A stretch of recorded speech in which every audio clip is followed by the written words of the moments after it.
Bismillahirrahmanirrahim. Assalamu alaikum. Grade 7, how are you all? I am Sir Shahzeb from the Educated Society Campus, Shatatpur. And today we are going to start our third lecture of chapter number 1, Plate Tectonics. And today our lecture name is, our topic name is different types of boundaries, which related to plate tectonics, also subduction.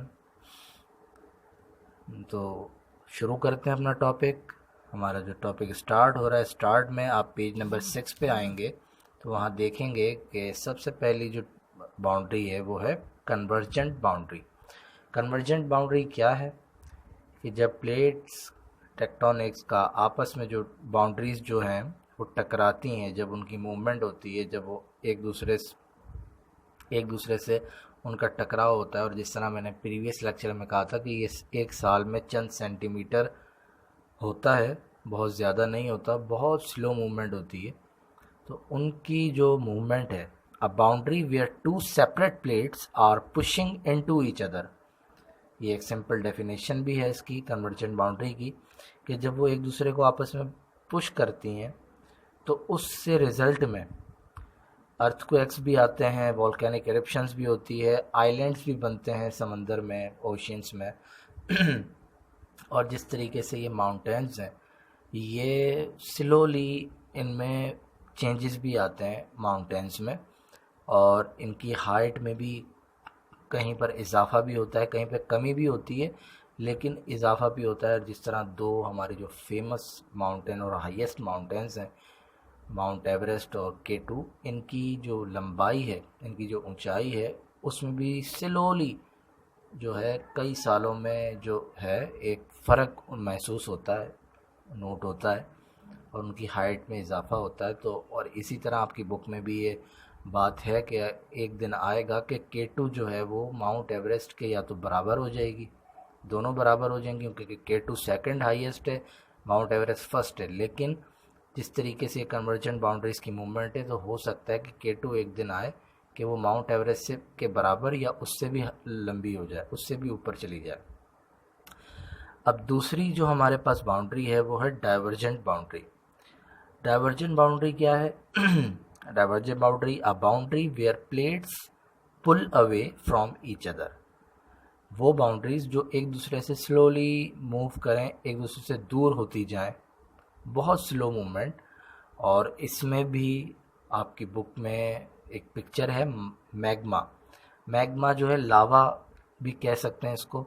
Magma जो जब इनकी movement होती है ना, जब ये boundaries एक दूसरे से स्लोली दूर होती हैं, तो ये ज़मीन की तह के अंदर एक मेटल लावा बनता है, रॉक्स के कोलाइड होने से और मूवमेंट की वजह से।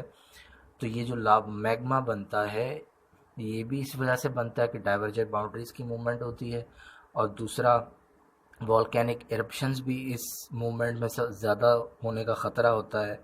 अर्थक्वेक्स भी मोस्टली आते हैं, लेकिन ज़्यादातर वॉल्केनिक एरप्शंस जो है वो डाइवर्जेंट बाउंड्रीज़ की मूवमेंट में होती है। और रिफ्ट वैलीज़ जो हैं वो बनती हैं डाइवर्जेंट बाउंड्रीज़ की मूवमेंट में। और मैं एक पिक्चर भी शेयर कर रहा हूँ, उस पिक्चर में भी आप देख सकेंगे कि डाइवर्जेंट बाउंड्रीज़ की मूवमेंट से रिफ्ट वैली किस तरह बनती है। और आपकी बुक पेज नंबर 7 पर भी ये a great rift valley Africa की एक रिफ्ट वैली की पिक्चर है। इस पिक्चर को देख के भी आप समझ सकते हैं कि रिफ्ट वैली क्या होती है। मतलब बहुत बड़े रकबे पर, बहुत बड़ी ज़मीन, मतलब बहुत ज़्यादा रकबे पर, फासले पर, मतलब ज़मीन एक जगह से थोड़ी दबी भी होती है और कई जगह से ऊपर उठी भी होती है, पहाड़ी की शक्ल में, या वैसी उभरी भी होती है।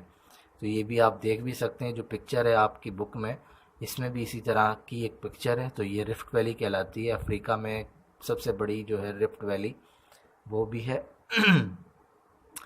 और जो हमारी थर्ड बाउंड्री है वो है ट्रांसफॉर्म बाउंड्रीज़। ट्रांसफॉर्म बाउंड्रीज़ क्या है? A boundary where plates slide past each other. अच्छा, ये इस बाउंड्री में एक तो ये एक दूसरे से दूर भी होती हैं, लेकिन ये दूर कम होती हैं। ये बाउंड्रीज एक साथ या तो ऑपोजिट डायरेक्शन में मूव करती हैं, मतलब अगर एक राइट जा रहा है तो दूसरा बैक जाएगा, एक फॉरवर्ड हो रहा है तो दूसरा बैकवर्ड जाता है बाउंड्रीज, और या दोनों एक साथ साथ मूव करती हैं, या एक साथ मूव करती हैं तो एक बाउंड्री की स्पीड ज़्यादा होती है, एक की कम। और आपकी बुक में जो पिक्चर है San Andreas fault in California America, अब इसमें जो ये पिक्चर दी हुई है ये एक ट्रांसफॉर्म बाउंड्री की एक फॉर एग्जांपल है।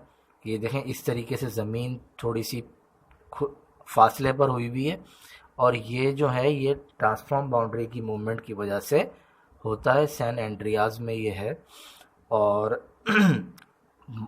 इस मूवमेंट से मोस्टली जो है वो अर्थक्वेक्स ही आते हैं, और 1906 में एक अर्थक्वेक इसी वजह से आया था।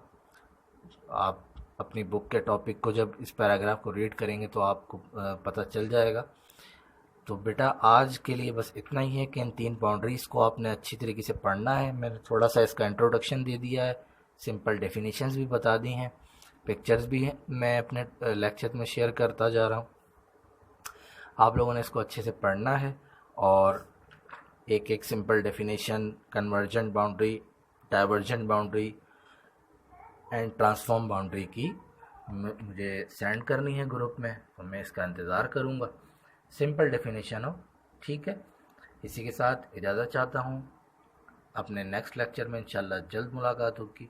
तब तक के लिए इजाज़त दीजिए, अल्लाह हाफ़िज़।